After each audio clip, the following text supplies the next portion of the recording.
ॐ अज्ञानतिमिरन्धस्य ज्ञानाञ्जनशलाखया चक्षुरुन्मीलितं येन तस्मै श्रीगुरवे नमः। नमो ॐ विष्णुपादाय कृष्णप्रेष्ठाय भूतले श्रीमते भक्तिवेदान्तस्वामिनिति नामिने। नमस्ते सरस्वते देवे गौरवाणी प्रचारिणे निर्विशेष शून्यवादी पाश्चात्यदेशतारिणे। जय श्री कृष्ण चैतन्य प्रभु नित्यानंद श्री अद्वैत गदाधर श्रीवासदि गौरभक्तवृंद। हरे कृष्णा कृष्ण कृष्ण हरे हरे, हरे Ram Ram Ram Hare Hare.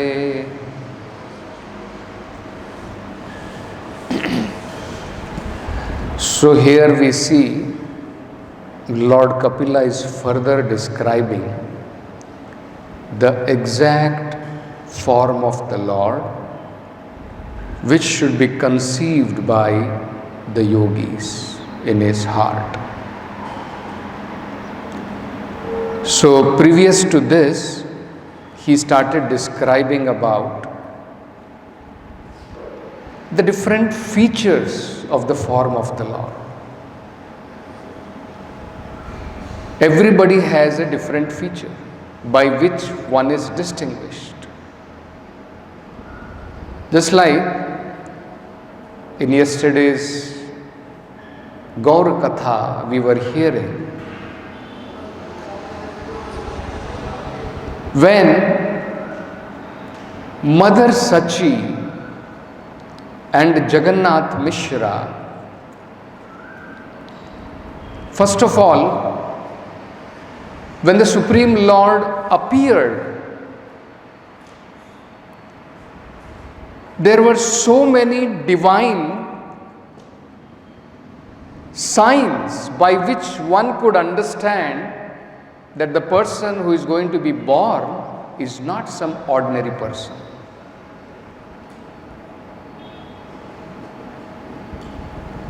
It is explained in Chaitanya Charitamrita. Jagannath Mishra, he realized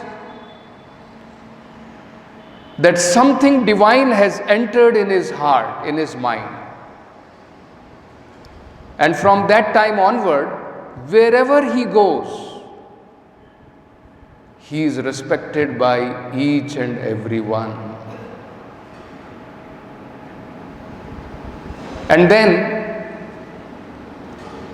he sees that from him it is transferred to the womb of Mother Sachi.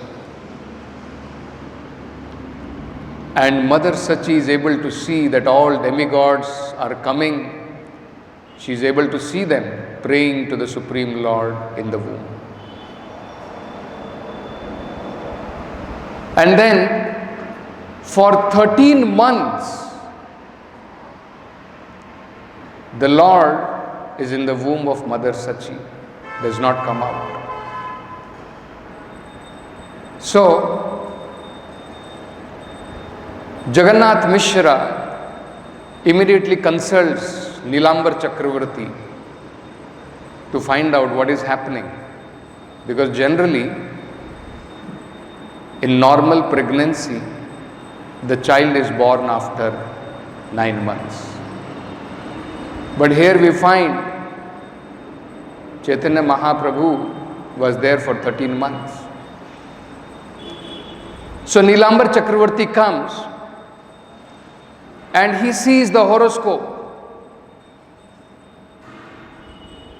and he predicts. He says that in this month this child will be born and he is not an ordinary person. All the signs of great personality, Mahapurusha, will be visible in him. And later on we find when Nilambar Chakravarti again comes, he sees directly all those special signs of Mahapurusha, 32 different signs he was able to observe in the body of Lord Chaitanya as a child. One day, it is said that Jagannath Mishra and Mother Sachi, they were astonished to see that in the house there are marks of the Lord Himself. Just like it is said in Bhagavatam by Kunti Maharani, that when the Lord was walking on this earth, Mother Earth, her surface was imprinted with the lotus feet of the Lord, and those special marks were visible. So similarly, Mother Sachi and Jagannath Mishra were astonished to see that our child is lying down on the bed, he is just trying to get up. Where are these marks coming from? And Jagannath Mishra is thinking that probably we are worshipping Shaligram Shila, and it is said that Shaligram Shila is non-different from the Supreme Lord. So probably along with the Shaligram Shila, the Lord is present and He is walking around. Then, in order to eradicate the doubts, Chaitanya Mahaprabhu just tried to get up and again fell down. And Mother Sachi immediately rushed, took him on the lap and started feeding him milk. And there, by the mercy of Lord Chaitanya, Mother Sachi was able to see all those signs on the lotus feet of Chaitanya Mahaprabhu. So immediately she called Jagannath Mishra, and Jagannath Mishra came. And he was also astonished to see that the same marks which were visible in his house are there on the lotus feet, on the sole of the lotus feet of the Lord.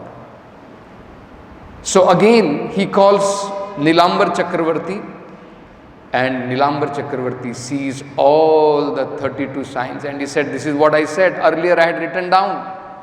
Same thing is confirmed, that this is not some ordinary personality. And then he quotes the two verses from Srimad Bhagavatam.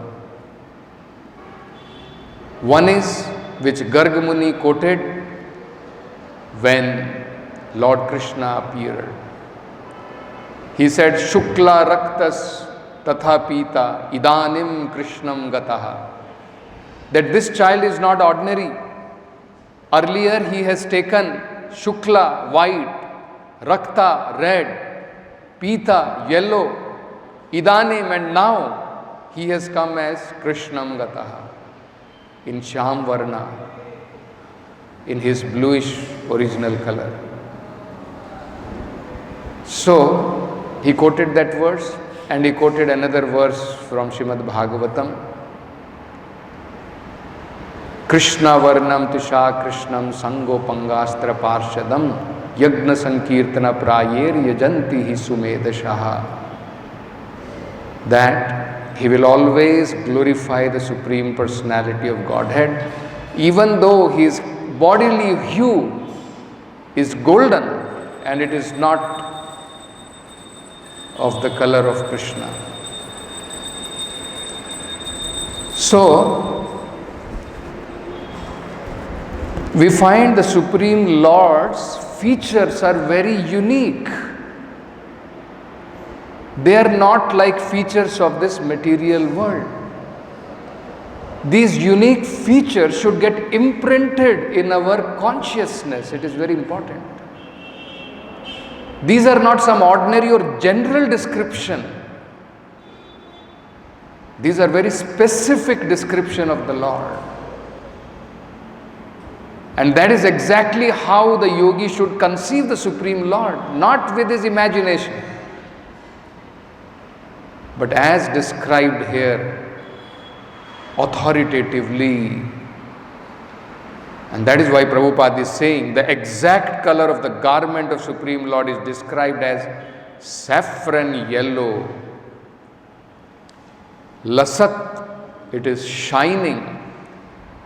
Pankaja, Pankaja Kinjalka. Pankaja is lotus, Kinjalka is the filament, the pollen. The filament which contains the pollen.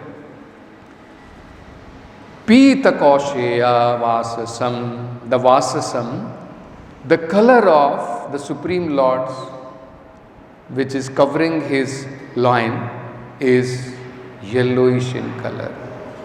That's why we say Pitambar Dhara Krishna. Right? So, that is the color the Supreme Lord is wearing. Another specific mark is on his chest. He bears the mark of Shrivatsa. It's just like men's chest generally has hairs, isn't it? That is a feature of being generally as a man. So the Supreme Lord, his unique feature on the chest is there is a mark on his chest of Shrivasa, which is a curl of white hairs. Then Kaustubha Amukta Kandharam, and the brilliant Kaustuba jewel, which is not a jewel or gem of this material world. They're all divine, spiritual, not to be found in this material world. That is suspended from his neck. So earlier to this we saw that the Supreme Lord is cheerful, always, his countenance is always very cheerful. Sometimes we are angry, sometimes we are depressed, isn't it? The Supreme Lord countenance is not like that, he's always smiling. Isn't it? We find that in Bhagavad Gita also. Arjuna is crying and Krishna is smiling. Prabhupada says even when Krishna is killing the demon, he is smiling. That is his countenance. So, he has ruddy eyes like the interior of a lotus. The color of his body is Shyama. Nilotpaladala Shyamam. And in his form of Vishnu, he is holding Shankha Chakra Gada Padma. Right. So that was described earlier. Now it is described what kind of cloth he is wearing, what are the other specific features on his chest, and the jewel which the Supreme Lord is wearing. So Prabhupada is commenting. The Kaustuba gem hanging on his chest is also described. His neck is beautifully decorated with jewels and pearls. The Lord is full in 6 opulences, one of which is wealth. That is why when we decorate the deities, we should decorate very gorgeously. Because the Supreme Lord is not poor, he is not Daridra. Supreme Lord is described as Srinivasa, where not one Lakshmi, millions and millions of Lakshmis are serving the Supreme Lord. That is the opulence of the Supreme Lord. So, understanding the greatness, understanding the position of the Supreme Lord distinctly from everyone else, including the devatas, the living entities, is a first step in understanding of the Supreme Lord. It is very essential. Prabhupada explains the opulence of Krishna should be understood very nicely. Our devotion will become enriched by that. If you understand the opulent position of the Supreme Lord. Prabhupada in 10th chapter, which is called the opulence of the Supreme, opulence of the Absolute. See, the Lord has described in detail about the opulence which we can conceive even in this material world. Spiritual opulence we cannot even conceive. His spiritual opulence, who can conceive? This material creation is just a small part of his creation. One part of his creation, 25%. Balance 75% of creation is in the spiritual world. But that is avyakta, that you cannot see, you cannot conceive.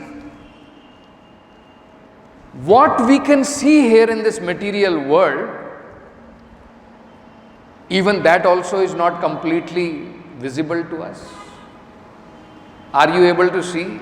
There are millions and millions of universes. We are not able to see. We are sitting in one corner, small portion. Somebody is billionaire and he is thinking, I am the richest man in the world. Just imagine. Isn't it?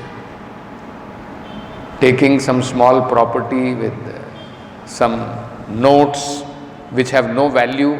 If there is demonetization by the government, no value absolutely, gone, finished, all your money.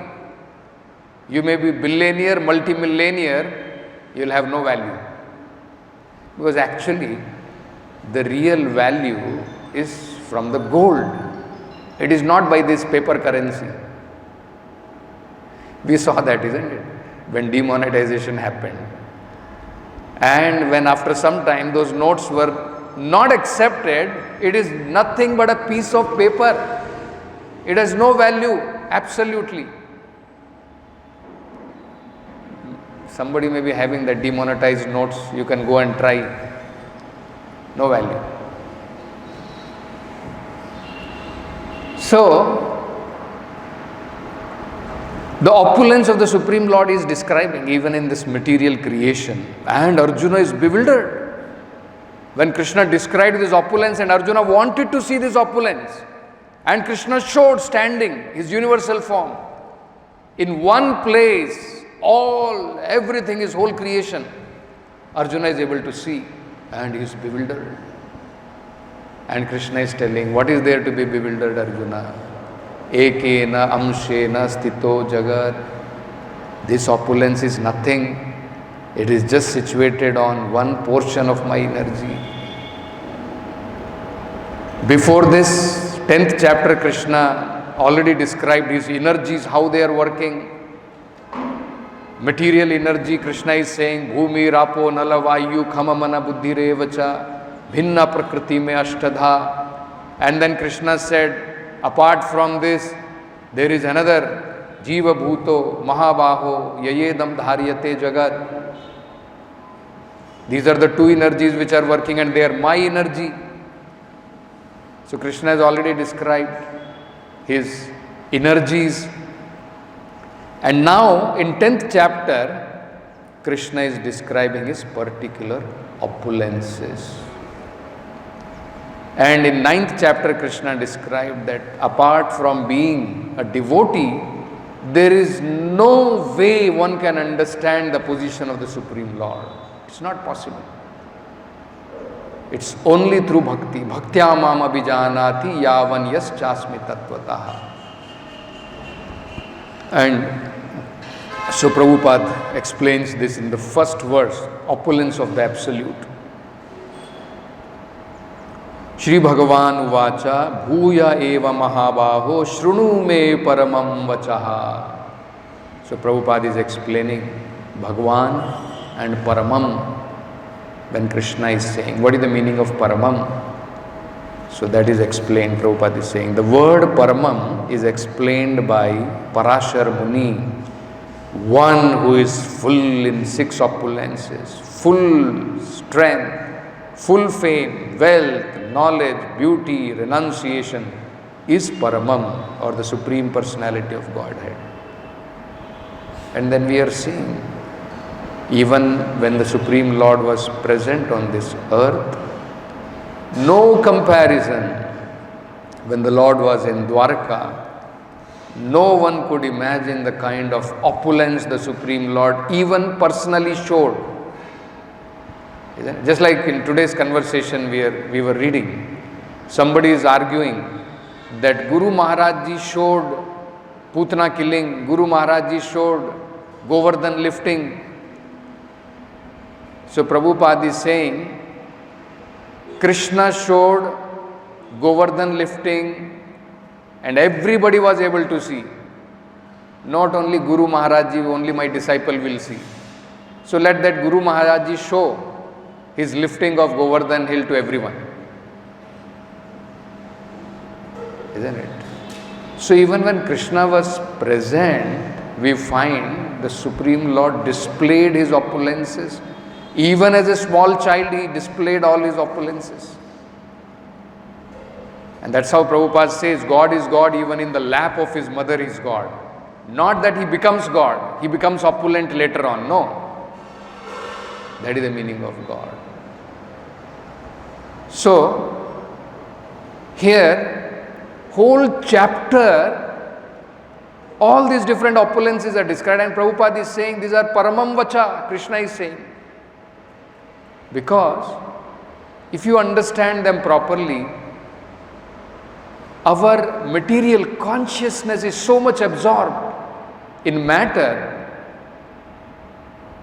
Just like Vrajavasis, Prabhupada is saying in pure devotional service, gopis are not worshipping Krishna because he is Supreme Lord, he is having all 6 opulences.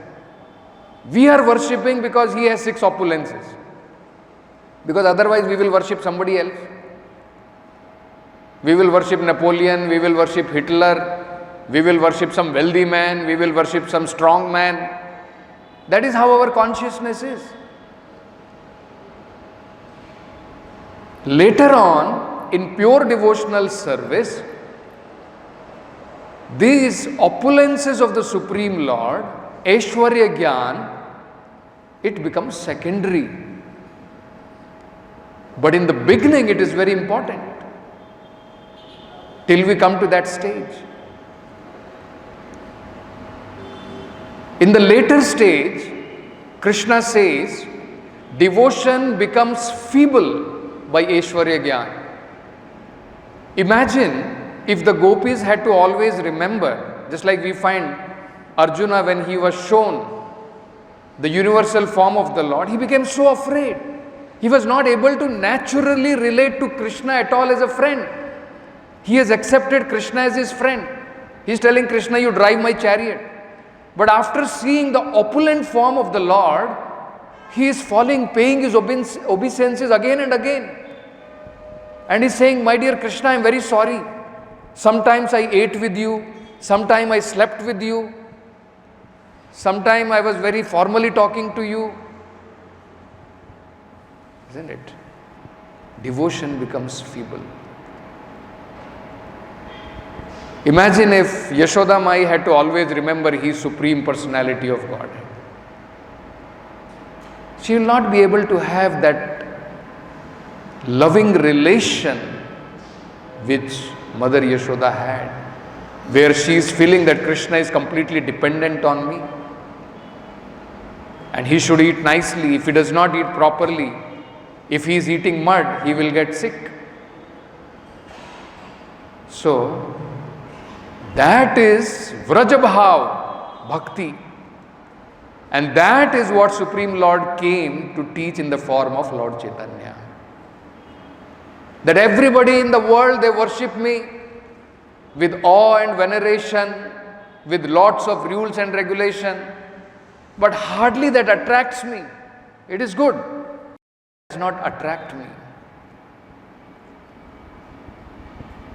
So the Supreme Lord personally came to first of all enjoy all these Prem Bhakti Rasas, Dasya, Sakhya, Vatsalya and Madhurya.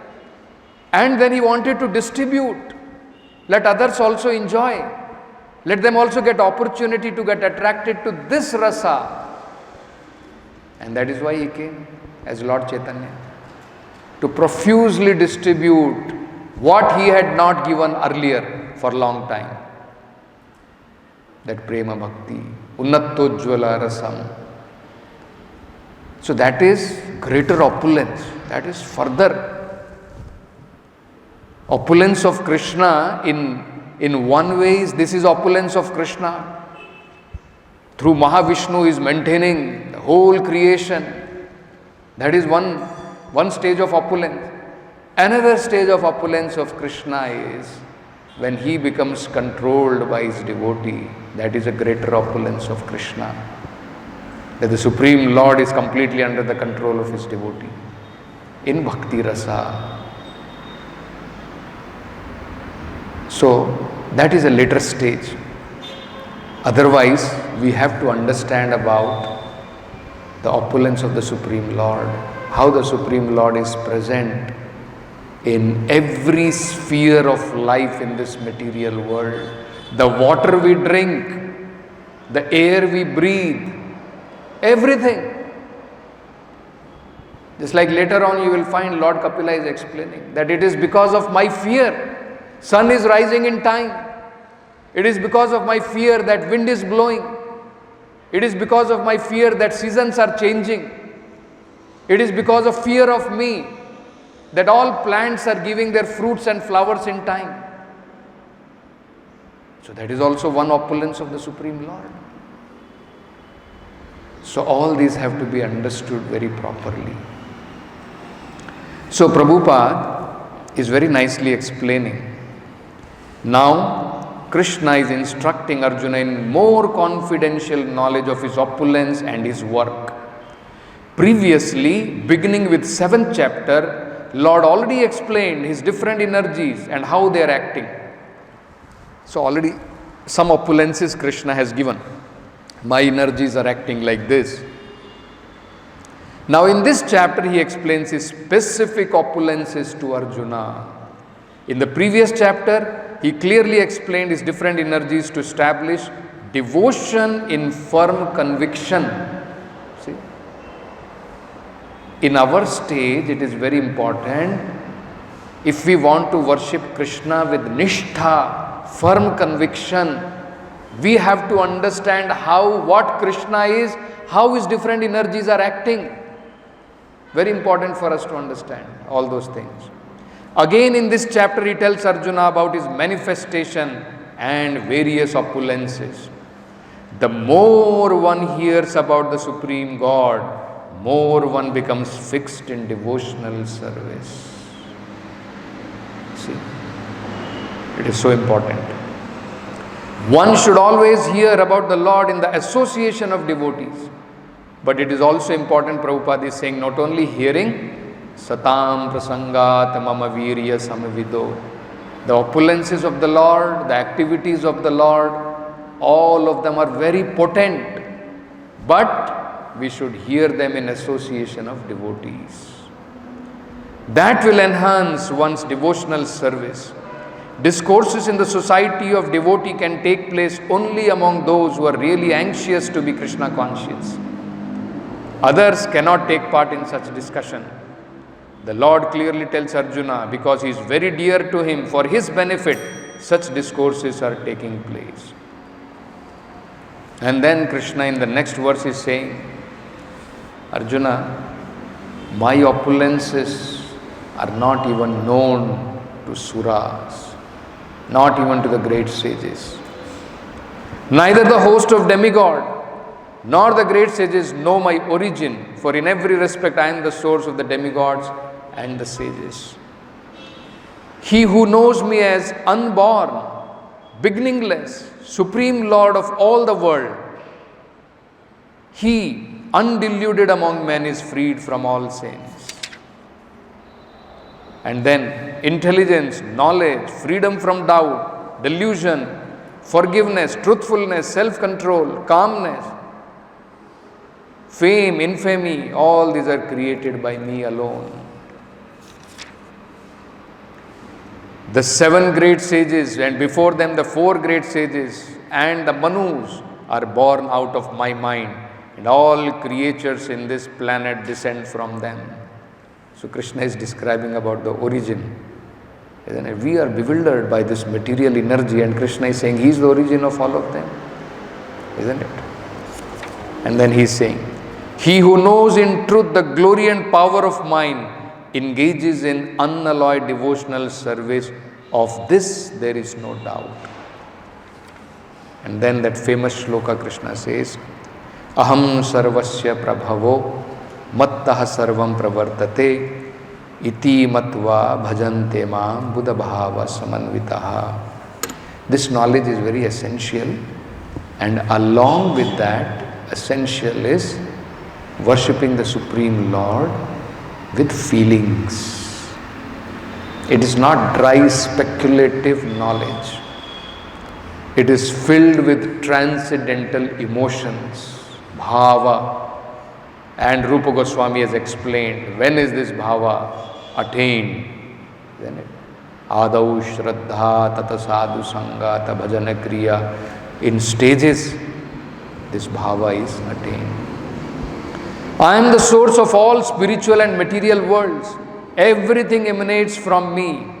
The one who knows this perfectly engages in my devotional service and worships me with all their hearts. So like this we will find Krishna will explain about his various opulences in this chapter. And just like here, Prabhupada is saying that the Supreme Lord has 6 opulences, and one opulence is exhibited here by the different kinds of decorations which are adorning the Supreme Lord. So by this at least we should understand we must decorate the deities as gorgeously as possible, because the Supreme Lord, after all, He is the proprietor of all wealth. If we want to look beautiful and wear different ornaments and everything, the same concept we should understand. If we turn it to Krishna, if we decorate Krishna nicely, our spiritual life will become decorated. So we'll stop with this. Granth Raj Srimad Bhagavatam ki jai, Jagat Guru Srila Prabhupada ki jai.